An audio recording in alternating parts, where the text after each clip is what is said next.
8 दिन, 3 राज्य, 3 देशों के सरहद। और सवाल सिर्फ एक, आखिर कैसे? भाई साहब, पहले तो इतने दिन बाद हाथ में कैमरा उठाना ही वियर्ड काम होता है और मतलब ऐसा भारी लगता है, डिसबैलेंसिंग लगता है। पर बहुत टाइम बाद फुल व्लॉग बना रहे हैं तो आपको बिल्कुल भी बोर नहीं करेंगे। आपको पता होगा कि सफर की शुरुआत हमेशा घर से होती है, तो घर से ही हो रही है। फटाफट पैकिंग करते हैं, गाड़ी आने वाली है, निकलते हैं पटना। घूमने जाइए, कोई टेंशन में आए नहीं आए। लूसी सबसे पहले टेंशन में आ जाती है। लूसी गाड़ी के इंस्पेक्शन।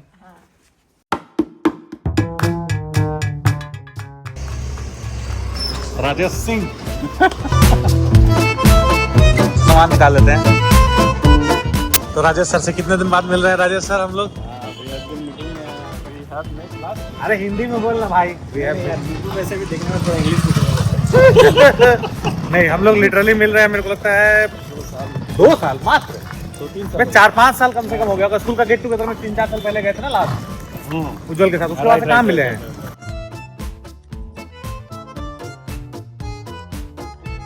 हम जहाँ तो हम पहाड़ों में रहते, पर पहला कांड पहाड़ों में पहुंचने से बहुत पहले हो गया, पटना में।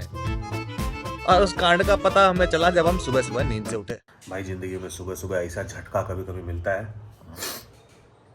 और ये हमेशा स्पाइस जेट वाले देते हैं। मतलब अभी फ्लाइट था, उठे हम तैयार होकर निकलने के लिए एयरपोर्ट, पता चल रहा है कि फ्लाइट कैंसिल।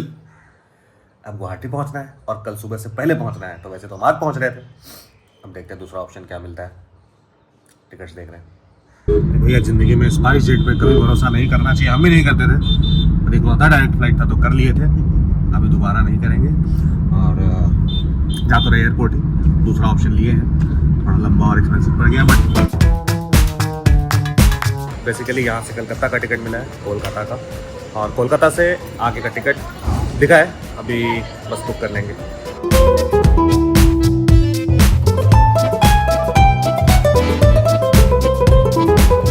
भाई साहब, जो फ्लाइट का टर्बुलेंस और शिप का टर्बुलेंस में जो फर्क होता है ना, शिप के नीचे कम से कम पानी तो होता है, फ्लाइट वाले में नीचे कुछ नहीं होता। खैर, फ्लाइट से याद आया कि अगले फ्लाइट तो हमारी कल सुबह थी गुवाहाटी के लिए। तो शाम को रुकने हम अपने एक दोस्त के घर पहुंच गए, जो कि कोलकाता में रहा करता था। पर उसने घर पे पहुंचते हमसे कह दिया, शुरू हो जाते हो। जैसे कहते सुबह सुबह मिलता है एयरपोर्ट पे, तो एयरपोर्ट पे तो पहुंच गए। और भाई साहब, हमारी तगड़ी नींद, क्या ही कर सकते हैं। 5:40 की फ्लाइट है तो, बट दिल से थैंक्स टू स्पाइस जेट कि अनप्लान्ड मीटिंग हो पाया दोस्तों के साथ। वरना तो प्लान में था नहीं। क्या हो गया, 4 पैसे ज्यादा लगे और दोस्तों से मिला हो गया। गड्डी पहुंच गए गुवाहाटी, मतलब फ्लाइट पहुंचे गुवाहाटी। तो भी भैया जी, सुबह सुबह तगड़ी नींद तो हमने ले लिया था, एक टेम्पररी स्टे। अभी जो है निकल रहे हैं गुवाहाटी में है। और आज घूमने आगे नहीं निकल रहे हैं, तो पहले चले जाते हैं कामाख्या देवी मंदिर। वैसे जा चुके हैं एक बार, तो फिर से जाएंगे। कामाख्या देवी मंदिर तो एक चीज़, वो तो खूबसूरती उसकी अपने आप में है ही, पर वहाँ जाने का जो रास्ता है भाई साहब, वो भी बेहद खूबसूरत है। और बीच में एक व्यू पॉइंट आता है, तो हम लोग वहाँ पे रुक के आपको दिखाते हैं। वहाँ से लगभग पूरा गुवाहाटी दिखता है। भाई साहब, यही व्यू के बारे में मैं बात कर रहा था। मतलब मानसून में आएंगे तो और भी बहुत ज़्यादा प्यारा दिखता है, पर अभी के लिए ठीक है। मतलब वैसे भी अच्छा दिख रहा है गुवाहाटी यहाँ से, काफ़ी सुंदर खूबसूरत।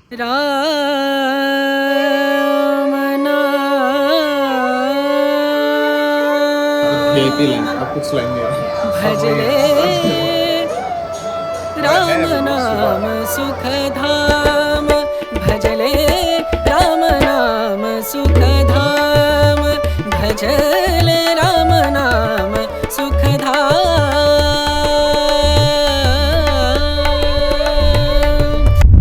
स्टे काफ़ी अच्छा था। सुबह उठ के रियलाइज़ हुआ कि भैया यहाँ से जो है नदी भी दिखता है, ब्रह्मपुत्रा। थोड़ा सूखा सूखा सा, पर बड़ा अच्छा भी है।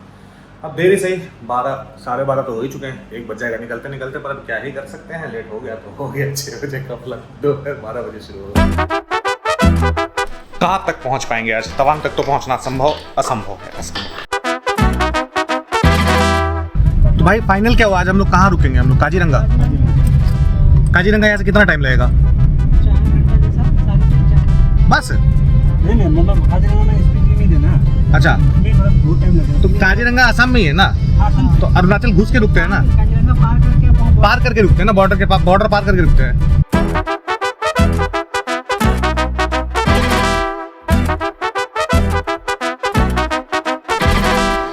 तो भैया जी, सफ़र में सबसे ज़रूरी है अपना भूख मिटाते रहना। और इसके लिए हम रुके एक ढाबे पे। लेकिन जो ढाबा का हमारा एक्सपेक्टेशन था वो रियलिटी में नहीं बदला। मतलब ना तो यहाँ वो ऐसे गंदे काले कढ़ाई में खाना बन रहा है, ना ही खाना खिलाने के लिए चिंटू प्लेट कपड़े साफ कर रहा है। एक खाना देखते हैं कैसा होता है। ढाबे में चिंटू होना हो, खाना बढ़िया है।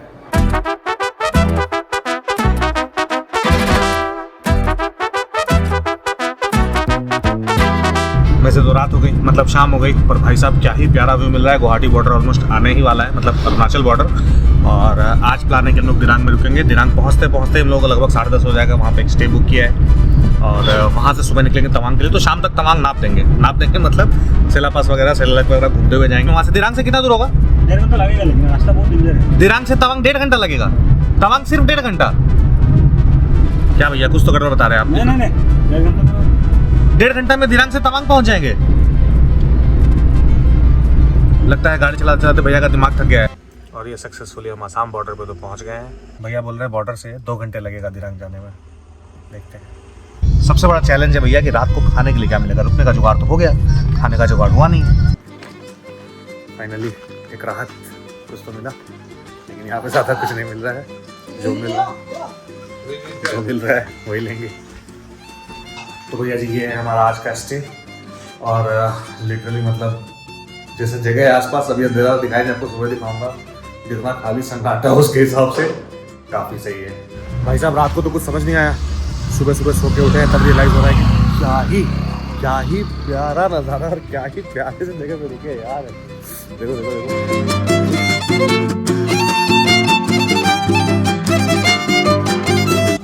अब सुबह सुबह बिना भूख मिटा तो निकल नहीं सकते हैं। नाश्ता बढ़िया है, पूरी सब्जी और उसके साथ साथ ब्रेड में सिर्फ ऑमलेट, गरम और स्वादिष्ट भी। वहाँ पे आगे बढ़ते हैं, खबर ऐसी मिली है कि आगे जो है बर्फ गिरा है। अब नज़ारे इतने खूबसूरत है तो भैया ब्रेकफास्ट के बाद बिना चाय पे निकलने का तो साव वाले नहीं उठता ना। अब इसके आगे का सफर है भैया जी 4 घंटे का, जो कि हम पूरे करेंगे 6-7 घंटे में, क्योंकि हम क्या रुकते हुए जाएंगे ना। वैसे फैक्ट ये है कि जहाँ पर हम रुके थे दिरांग, यहाँ का ऑल्टीट्यूड है 5000 फीट, ठीक है।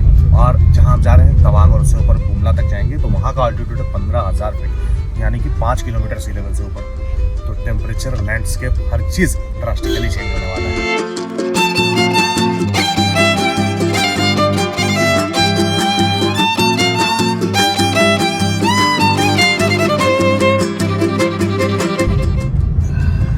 जैसे ही आप दिरांग से निकलेंगे और अपना जैकेट खोल के ऐसे लटका देंगे, 1 घंटे की चढ़ाई के बाद आपको ठंड लगने लगेगी। काश ऐसा किसी ने मुझे बताया होता। और जहाँ पे अभी रुके हैं भाई साहब, सेला वारियर्स मतलब सेला वार मेमोरियल है। हम लोग बॉम्बडिला वाला घूमेंगे, पर यहाँ से क्या ही व्यू था। लोग रुक रहे थे, हम भी रुक गए। और यहाँ पे फोटोग्राफी अलाउड है, बहुत जगह अलाउड नहीं भी है। मज़ा आ गया, मज़ा आ गया। मतलब आधे घंटे से शायद रुके पड़े हैं, पर अब निकलेंगे।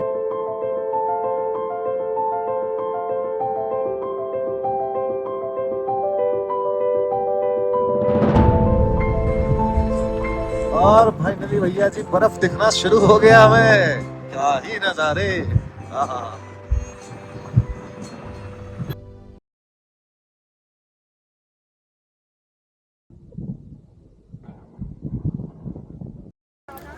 अभी यहाँ पे फिर एक और ब्रेथ टेकिंग व्यू मिल गया है फाइनली।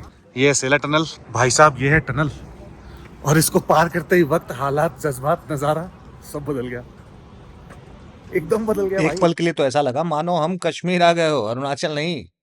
अभी इसके आगे हम निकले हैं सेला पास के लिए। और अगर आपको दिख रहा होगा तो रोड गीला हो रखा है पूरा, क्योंकि बर्फ मेल्ट हो रहा है यहाँ पे अभी। तो ये थोड़ा रिस्की नहीं, थोड़ा सा ज़्यादा रिस्की होता है। ये है सेला लेक। और भाई साहब ये लेक देख रहे पूरा जम चुका है, इस तरफ थोड़ा पानी बचा है। 13200 फीट पे पहुँच चुके हैं सेला। और भाई साहब भूख लग गई थी तो खाना ज़रूरी था। आगे कुछ मिले ना मिले पता नहीं, और शायद बारिश हो सकती है, बर्फ़ पिघल रहा है, तो जल्दी ही दिन में ही तवांग पहुंचना पड़ेगा। यहाँ पे खाने के लिए मिला है नूडल्स, और ज़्यादा कुछ ऑप्शंस नहीं है, ज़्यादा कुछ देखने का टाइम भी नहीं है। नूडल्स ही ठीक है। और सर खिला रहे हैं। ये डिफेंस का है क्या कैंटीन? डिफेंस का कैंटीन है। बहुत दिन बाद डिफेंस के कैंटीन में खा। भाई साहब आधा लेक जमा हुआ है सेला पास पे, सेला लेक, और आधा जो है वो अभी मेल्ट हो चुका है। पर क्या ही लग रहा है, मस्त। वैसे भी इतनी ऊंचाई पे है तो सांस लेने में थोड़ी सी तकलीफ हो सकती है, इतना नहीं, तो यू कैन मैनेज।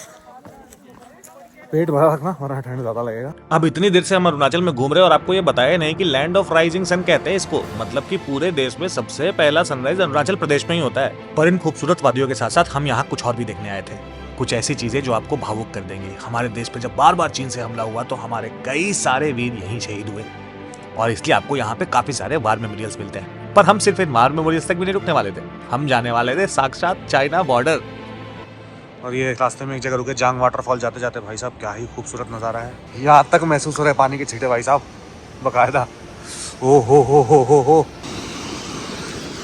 भैया जी, ये साथ के साथ में बह रही है नदी जिसमें जा झरने का पानी और क्या ही खूबसूरत लग रहा है।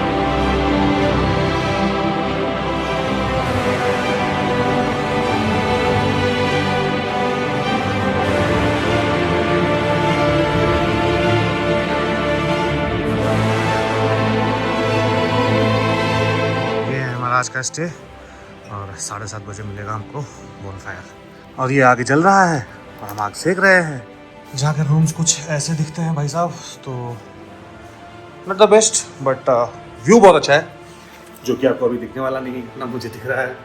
कभी बोनफायर का मजा रहता है, व्यू जो है सुबह सुबह उठ के देखेंगे और घूमने निकल जाएंगे आगे। ये कुछ प्यारा सा क्यूट सा वॉशरूम है। सुबह सुबह जब उठ के निकल रहे हैं तब देख रहे हैं कि क्या ही प्यारे नज़ारे हैं। ये देखिए अभी देखिए, मजा लीजिए। ओ भाई यहाँ से आइस भी दिख रहा है यार, वो देखो। वाह, खैर नज़ारे तो एक तरफ है, नज़ारे तो यहाँ पे और खूबसूरत मिल रहे हैं, आज भी मिलेंगे। पर हुआ ये कि आज बुमला पास आपको जाना है, यानी कि चाइना बॉर्डर वाले पे। तो बुमला पास के लिए आपको एक दिन पहले शाम में परमिट शाम से पहले बनवा लेना पड़ता है, जो कि हमें नहीं पता था, हमें मिस आउट कर दिया। और वो सेम डे होगा नहीं, तो सेम डे नहीं होगा, इस कारण जो है आज हम बुमला पास नहीं जाएंगे, हम बुमला पास जाएंगे कल। तो आज हम तवांग सिटी, यहाँ का जो मॉनेस्ट्री है फेमस, इतना फेमस है, मतलब एशिया का सबसे बड़ा और दुनिया का दूसरा सबसे बड़ा मॉनेस्ट्री है। आज हम लोग कवर करेंगे तवांग सिटी के सारे स्पॉट्स, मतलब सिटी नहीं, सिटी के आसपास तवांग में जो स्पॉट्स हैं, और उसके बाद कल बुमला। अब वैसे कोई हम पहली बार पहाड़ों में नहीं गए थे, पर पता नहीं क्यों नेचर के इतने करीब खुद को कभी महसूस ही नहीं किया था। ये प्यारे बर्फ से ढके पहाड़, ये छोटे छोटे घर, छोटा सा मार्केट, ये प्यारा सा हरियाली भरा जंगल और इस जंगल और पहाड़ों पे बसा ये छोटा सा एक शहर तवांग। तो अभी हम लोग आए हैं तवांग मॉनेस्ट्री, जो कि पूरे एशिया का सबसे बड़ा और वर्ल्ड का शायद दूसरा सबसे बड़ा मॉनेस्ट्री है। तो यहाँ आना बनता था। अभी अंदर चल के आपको भी दिखाते हैं, खुद देखते हैं यार, मेरे को कौन सा पता है। हाँ, सुना था मैंने कि मॉनेस्ट्रीज में बहुत शांति होती है, पर इतनी ये नहीं पता था। इतनी शांति महसूस करने का तो मैं एक बार में सोच भी नहीं सकता था। शायद आसपास और लोग थे, शायद आसपास और चीजें थी, पर शोर जरा सा भी नहीं। तो अभी हम लोग आ गए अपने अगले डेस्टिनेशन पे, हाँ, जो कि है बुद्धा स्टैचू। यहाँ का काफी बड़ा है।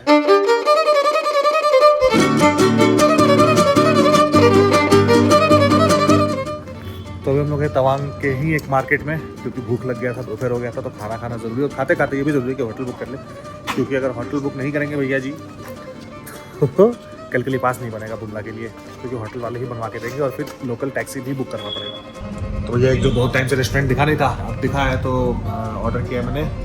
पिज़्ज़ा तो ऑर्डर किया, ये साथ में एक लोकल डिश ऑर्डर किया है, थेंतुक। हाँ, थेंतुक, वो थेंतुक, चुरपा, थुक्का, ये सब यहाँ का लोकल डिशेज है।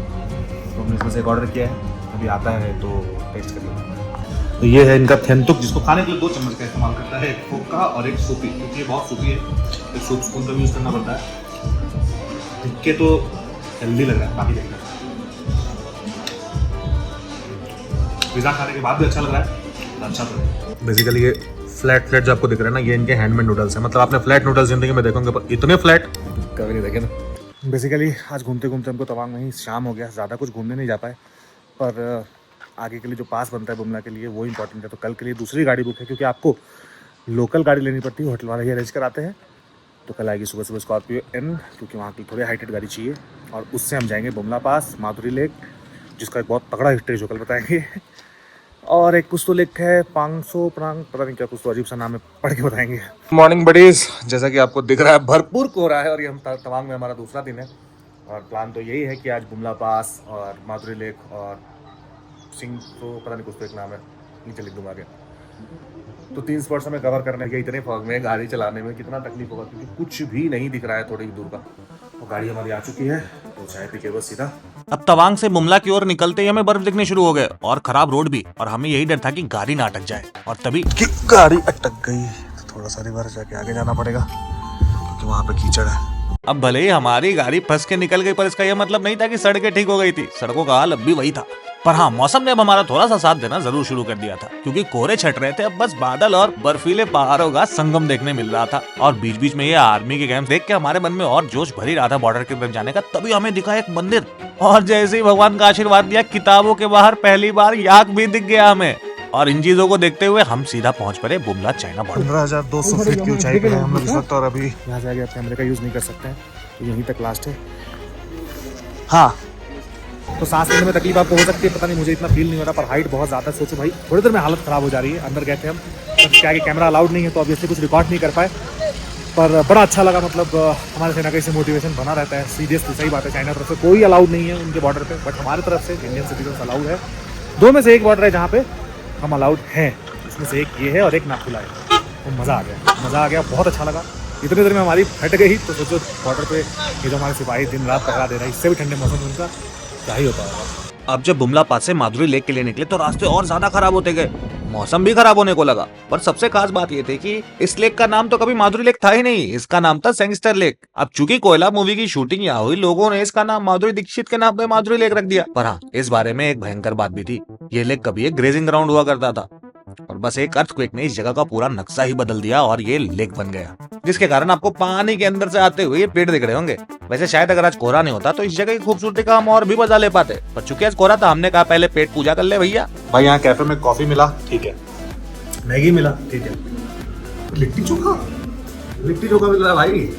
वैसे पता तो हमें ये नहीं था कि यहाँ से गुवाहाटी लौटते समय हमें असली एडवेंचर मिलेगा। भैया जी पहाड़ी रास्ते ऊपर से शुरू हो गई है बारिश, ऊपर से भैया बादलों में अलग घुस गए ऑल्टीट्यूड पे चढ़ के। तो अभी बज रहा है बैंड, क्योंकि पूरे हम बादल के बीच से हैं, कुछ लिटरली दिखाई नहीं दे रहा है। सड़कों पे पत्थर आ चुके थे, कहीं सड़कों पे बर्फ थे, गाड़ियां फिसल रही थी और डर का माहौल था। हम हमारे आगे वाले गाड़ी के बदौलत से चल रहे हैं और वो भगवान के। इसके आगे क्या हुआ ये जानने के लिए आप अगली वीडियो देखने जरूर आइएगा।